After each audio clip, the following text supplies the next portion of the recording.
잠언 4장 20절. 내 아들아, 내 말에 주의하며 내가 말하는 것에 내 귀를 기울임이라. 그것을 내 눈에서 떠나게 하지 말며 내 마음속에 지키라.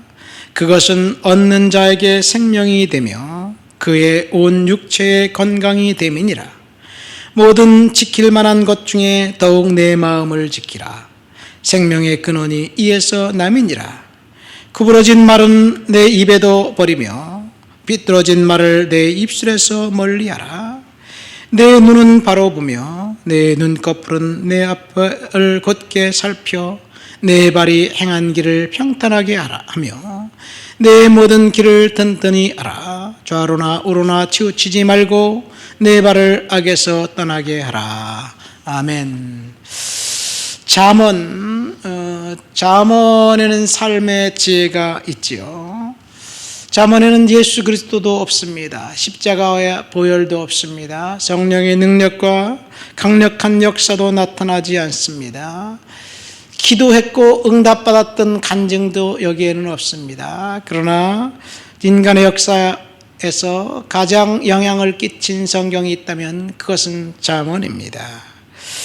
잠언이 영국이 250년간 해가 지지 않은 나라로 만들었던 이유가 바로 잠언입니다. 영국의 어머니들이 잠언과 죽으로 자녀들을 키웠다, 그런 이야기를 합니다. 존 드레처라는 사람이 쓴 책, 믿음을 심는 자녀 교육이라는 책에 보면 그런 이야기가 나옵니다.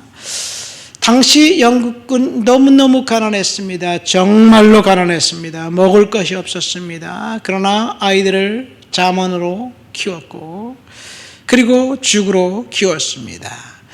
잠언으로 말씀으로 성장한 그 자녀들이 도덕성을 회복한 것이지요.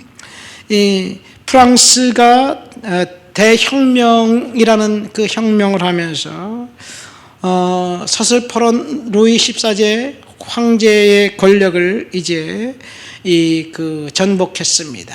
프랑스 대혁명을 필두로 유럽의 대부분의 나라들이 왕정을 폐기하고 그 다음에 공화정을 시작합니다. 혁명을 통해서 일어났습니다. 그러나 영국만큼은 혁명을 일으키지 않았습니다. 영국은 윌리엄 캐리를 필두로 해서 선교사를 파송하기 시작했고 감리교 운동이 일어나면서 이제 성령이 강력한 역사가 그 땅을 지배합니다. 그래서 사람들이 열정적으로 기도했고 그리고 영적 각성이 있었습니다. 그리고 피의 혁명을 이제 끝내고 자연스럽게 민주공화정이 됩니다. 그래서 영국이 전 세계를 지배하는 나라가 되기도 합니다. 오늘 우리가 읽은 잠언에는 지혜를 이야기하고 있습니다. 잠언에서 말한 지혜가 뭘까?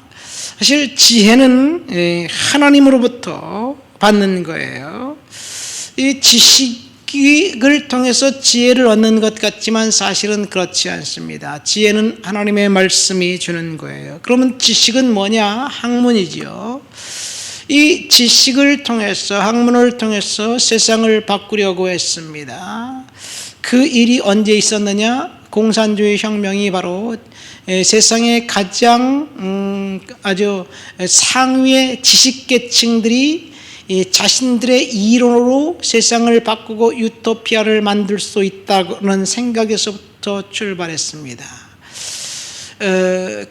무산혁명, 무산계급, 그러니까 돈이 없는 사람들, 플로레타리아 계급의 사람들을 다 잘 살 수 있게 만드는 나라, 그런 이론이 있다면 거기에 그 매력을 느끼지 않을 지식인들이 어디 있겠습니까?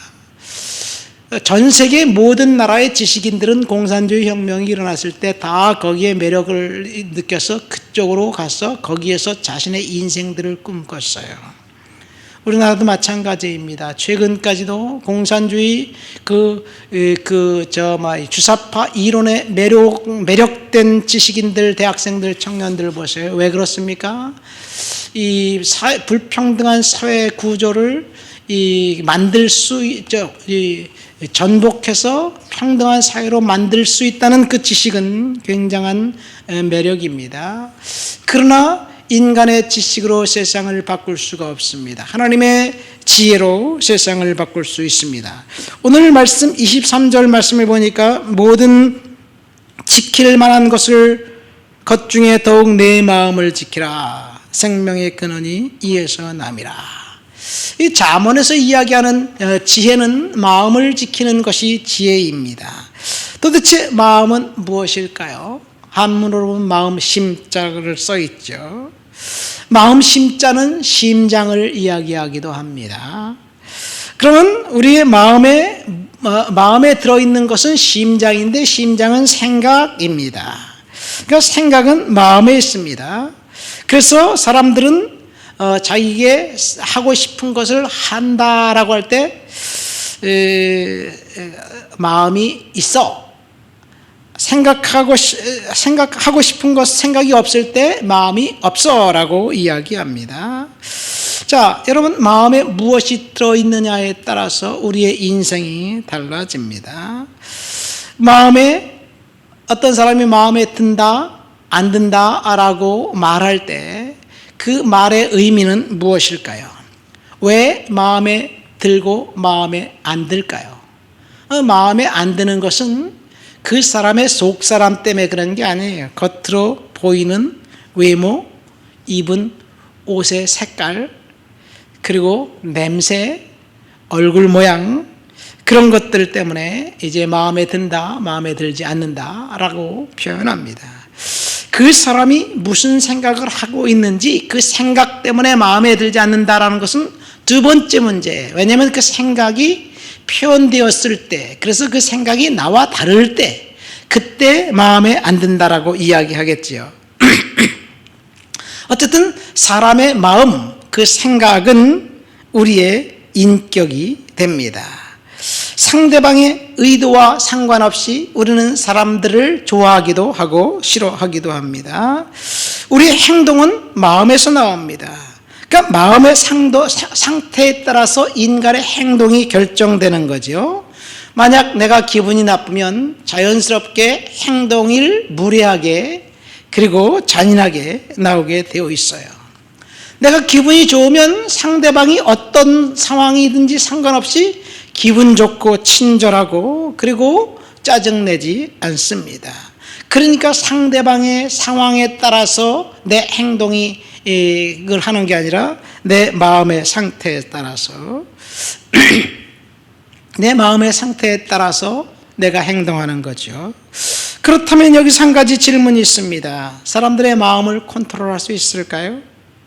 내 마음을 내가 컨트롤할 수 있으면 그 사람은 좀 성숙한 사람입니다. 내 마음을 내가 컨트롤할 수 없으면 성숙한 사람이 아니겠지요. 그러면 내 마음을 내가 컨트롤한다면 이것은 성숙한 사람인데 이런 사람을 갖다 인격자라고 이야기합니다. 다시 마음을 영어로 하면 마인드라고 합니다. 마인드는 생각이라는 뜻입니다. 그 생각은 우리가 바꿀 수도 있고 바꾸지 않을 수도 있습니다. 여러분, 내가 생각을 바꾼다면 내 마음을 컨트롤하는 거고 내 생각을 컨트롤하는 거예요.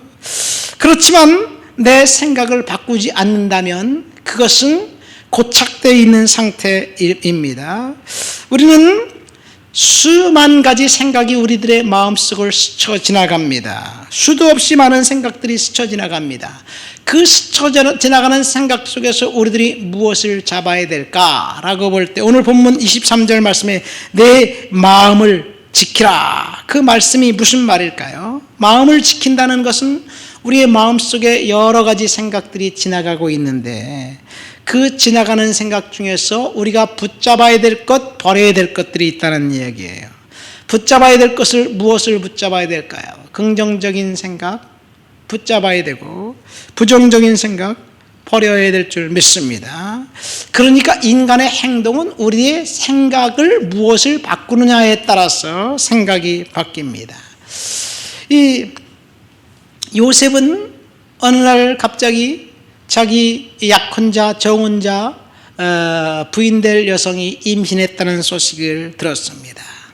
마리아가 임신했다는 소식을 들었을 때 요셉의 마음에 어떤 생각이 들었을까요? 분노로 잠을 이루지 못한 그런 생각도 들었을 것입니다. 왜요? 내가 저 여성하고 결혼을 꿈꾸고 첫날 밤을 꿈꿨는데 이미 다른 남성과 함께 남성의 애를 임신했다니, 그런 걸 생각하면 아마 요셉은 분노했을 것입니다. 당시 그 유대의 문화는 결혼하지 않은 여자, 간음한 여성은 돌로 쳐서 죽이는 것이 율법이에요. 그 신을 저버리고 정절을 지키지 않은 그 여성 마리아, 자기 아내를 생각하면서 정의로운 명예로운 남자라면 율법에 따라 처단해야 될 것이라고 생각할 수도 있습니다. 그러나 그는 마음을 다스렸습니다. 생각을 바꿨습니다. 그리고 그 생각 속에 하나님이 무엇이라고 말씀하시는지 듣기로 하나님 앞에 경청했습니다. 그러니까 하나님이 말씀하시죠. 내 안에 마리아 데려오기를 두려워하지 말아라. 그는 성령으로 잉태된 것이다 라는 이야기를 듣고 마음을 바꿨습니다. 여러분, 우리들이 마음을 바꿀 때 우리의 인생이 바뀐다는 사실을 믿으시기를 예수님의 이름으로 축원드립니다. 어떻게 우리가 마음을 다스려야 될까? 이것이 오늘 성경 말씀에서 저와 여러분들에게 주시는 교훈입니다.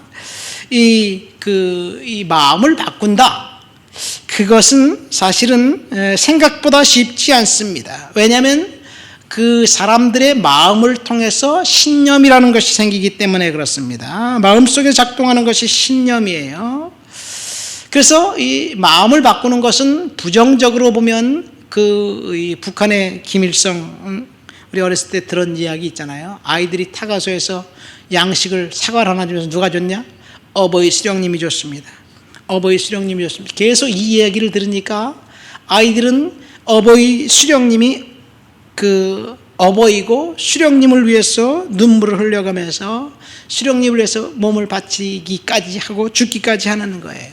이슬람의 IS 전사들을 보세요. 그들은 폭탄을 질질 감고 이제 죽음을 그 자리도 불사않고 뛰어들어가 사람들과 함께 자폭합니다. 그 이유는 꾸란을 해석한 하디스에서 순교자에게 주신 축복 5가지가 있다고 계속해서 순회 교육을 받았기 때문에 그래요.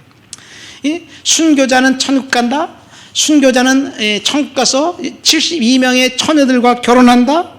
순교자는 뭘 얻는다. 이런 5가지 교훈을 얻으니까 결국은 어처구니 없는 일을 하기도 합니다. 우리가 마음을 어떻게 다스려야 될까? 하나님의 말씀이 우리를 다스리면 저와 여러분들이 이 땅을 살아가는 동안 은혜 가운데 살아가게 될 줄 믿습니다. 이것이 지혜라는 이야기예요.